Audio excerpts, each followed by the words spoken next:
Okay, so I saw this movie. It was fantastic. It has a great pace. How did you first get involved with this project, and what did you find most appealing about it? I was involved. This script, I was working in Canada at the time, and the script was sent to me, and I didn't actually look at it straight away. But then when I read it, several things resonated with me. One is the fact that it's the zone of silence, which is an interesting factor. We have these around the world, and we don't really understand them, and strange things happen. And that, in the case of the zone of silence, there are comets, there are meteors that crash there, not 100 miles away there. You know, this is wonderful stuff. That in itself is interesting. I've always been very interested in science, and I've played a lot of scientists, so I do understand and I do appreciate the science. But mainly, more than anything, it's the relationship between the grandfather and the granddaughter. It's so beautiful and so hard to. This is what we feel. This is what we do. This is family.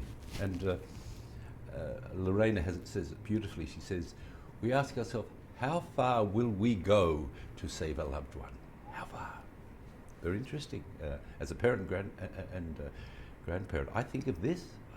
Would I give my life for my wife? I think so. I think so, but I don't know because I'm not being tested. These are very interesting questions. They definitely are, and I think that's part of the uniqueness to this film. Mm-hmm. Reading it, were you expecting it to be this intense when it was on screen? When I read it, it was in the process of being translated from the Spanish. So I was, when I first read it, I was, I didn't understand some of it. Then the script was adjusted so that we, I'll call ourselves Australian speakers, English speakers. And I think eventually there's, the film is something in the vicinity of 70% in English and 30% in Spanish, and I like that. I like the idea that cultural crossover has been held on to. I personally found it very interesting working with people. Nearly everyone just spoke Spanish, not English, and I found that really interesting. We could still communicate and we still loved each other, but it was, I couldn't understand what they were saying. And they couldn't understand me, particularly if I spoke with my Australian accent, which is very fast. It goes like this, and what are you talking about? So we had fun. Like you said, this is a scientific thing.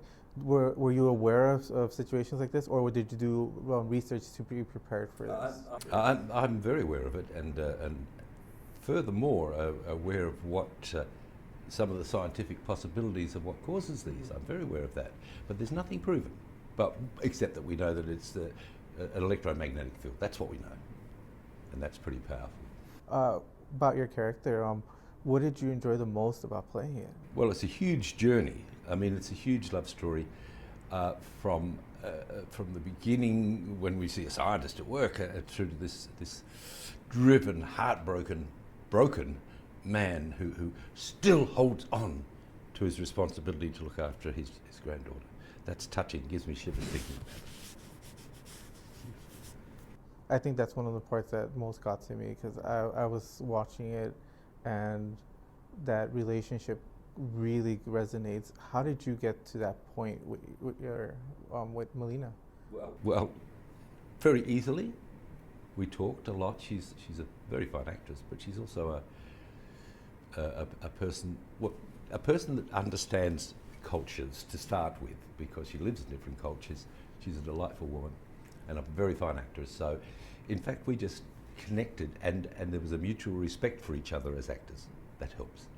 And we improvised a lot. We'd play, and some of that I believe made it in there. So it was a joy. What was the biggest obstacle for you?